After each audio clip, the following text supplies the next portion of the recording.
What would you consider good quality sleep? Would you say it's more external factors or internal factors or a combination? Everyone's different. The sleep bandits, like the everyday habits that we do. But then there could also be medical conditions going on. It could be pain. Maybe you injured yourself, or you have something going on that's causing pain in your body. Again, we talked about blood sugar, hormonal fluctuations. So going through all of those, different stages of life, whether it's, perimenopause, menopause, puberty, pregnancy, post-pregnancy. I mean, all those hormonal fluctuations can mess your sleep up. You know, food sensitivities could be a problem. Histamine intolerance could be a problem. Sleep apnea, restless leg syndrome, diabetes. I mean, there's so many things, and that's why, really monitoring your sleep, tracking it over time, getting the foundations down, seeing what the day-to-day habits are, the easy, low-hanging fruit. And if that's not working, that's when it's time to maybe work with a healthcare practitioner to do some testing and find out, is there something deeper going on? And then the whole, we already talked about the whole stress thing, right? I mean, it really depends, on what you're going through in your life. I mean, there's just everyday annoyances that are stressors. There's stressors that just completely come from the stories we make up in our heads. Everything always seems worse at night than it really is. So really dealing with that. If you're dealing with anxiety and depression, maybe going to a therapist and working on that as well. So there's a lot of things that we could do uh, on our own. Mattress is important. Your bedding, and there are other, like, I always talk about the sleep toolbox of all these other things. I talked about the blue blocking glasses. Part of getting your body back on track, like your circadian rhythms on track, and our bodies are really meant to go to sleep at sundown and wake up with sunrise, but that's just not the way we roll these days. It's not like Little House on the Prairie anymore. So, using those blue blocking glasses, dimming the lights, doing everything you can, but then in the morning, getting out in the sun as early as possible, getting, that daylight into your eyes. And that really helps to set your rhythm. If you can't do that, investing in a light box. I have a Philips Go light because I live in Michigan and I get up at 5 in the morning. There is no sun Right. happening any time of year. So I use a light box in the morning, like when I'm, either having my coffee or getting ready for the day. Weighted blankets can be really soothing to people. Just having, that weight is comforting. All different meditation apps, using white noise, binaural beats. There's all different tools that you could use, as you're really trying to troubleshoot how to, improve your sleep, get over your insomnia, and start getting really, quality sleep. Sometimes, when people want to sleep in, so for instance, if we work a 9 to 5, Monday through Friday, but then we sleep in on the weekends, how much do those 2 days affect our normal sleep schedule? It could really impact your sleep schedule. When I work with clients, and also in my book, I have a sleep commitment statement that you're kind of taking the sleep oath that you're going to give 30 days of really focusing on your sleep, where your social life might take a hit, your, Thursday, Friday night Netflix binges might have to, go on pause for a while. But you're really saying, if you're really having sleep issues, you have to make the sacrifice and to get on a consistent sleep schedule. That includes the weekends, at least for 30 days. Now, for me, alcohol ruins my sleep. I have an aura ring and I can see like my sleep stages, and my sleep cycles, especially my deep sleep, takes a hit if I drink alcohol. But Saturday night, my husband and I go out and, have a glass of wine. I'm not going to give that up. So I know that my sleep is probably not going to be ideal, and that, Sunday I might drag a little bit, but that's the sacrifice that I'm willing to make because I've already made that connection. Sleep schedule, you need to get on it. And then you could kind of play around with it once your body gets into that rhythm. Well, that's interesting. Yeah, I didn't know how much 2 days would affect the overall week for the week ahead. It does. Yeah. Our bodies like to be in a rhythm. They like consistency.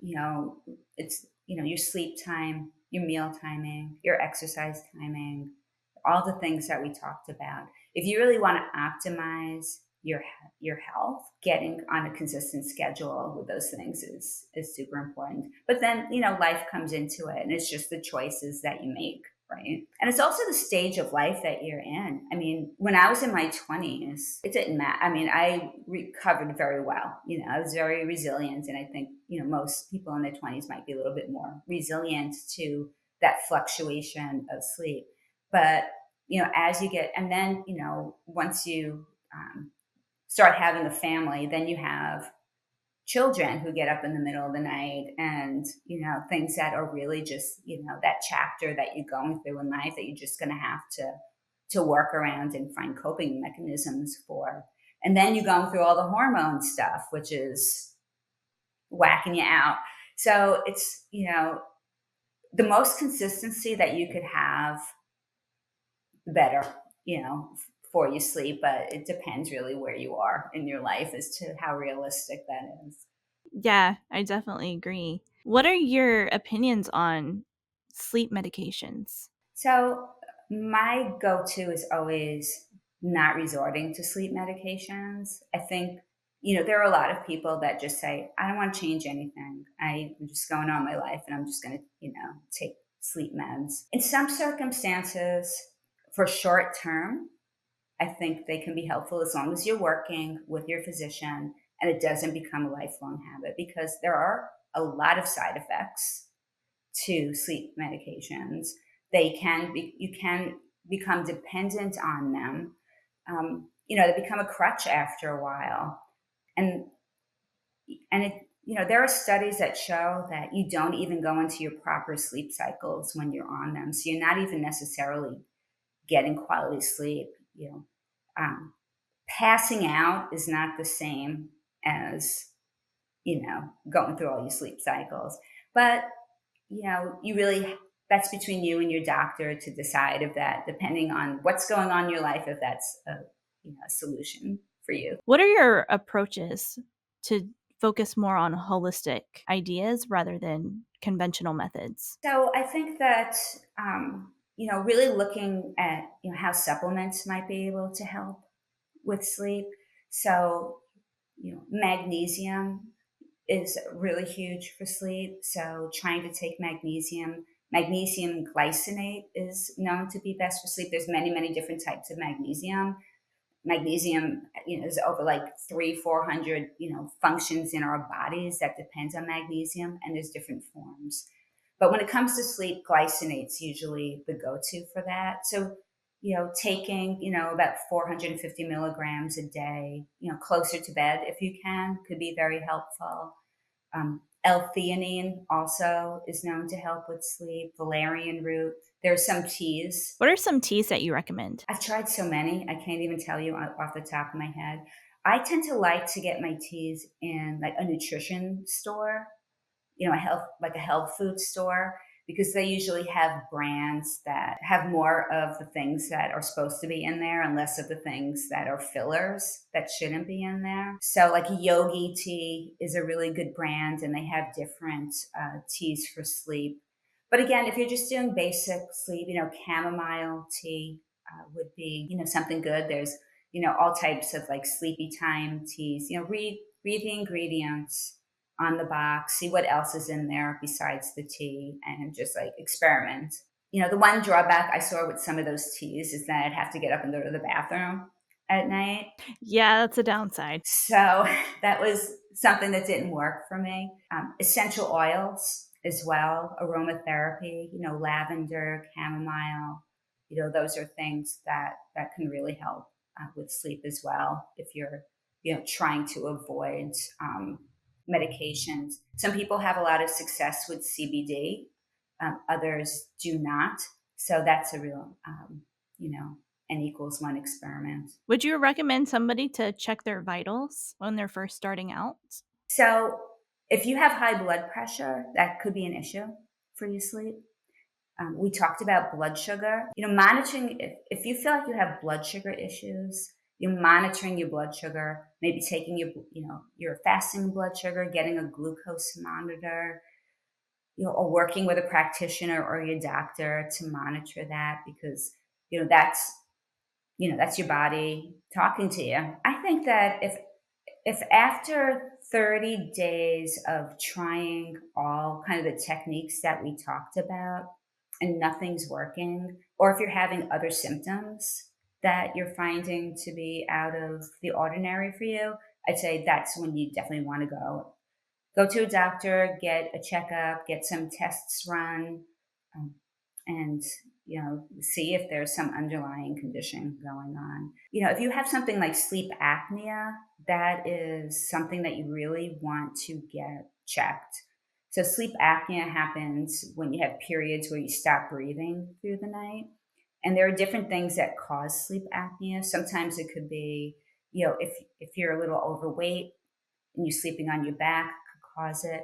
Alcohol consumption can cause that, because alcohol also relaxes your throat muscles.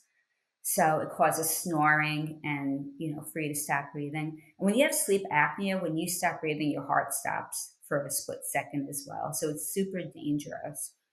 So if you have a partner that's telling you you're snoring a lot, or they're hearing you like gasp for air in the middle of the night, you might go to a specialist and get like a sleep study done to find out if that's an issue that you have, because that's something you need to work with a doctor on. Hey guys, I would like to take a moment to introduce you to our app, Yoga Plus. You will have access to an incredible selection of videos led by top instructors in yoga, fitness, nutrition, and so much more. Download our Yoga Plus app, available on iOS and Android today.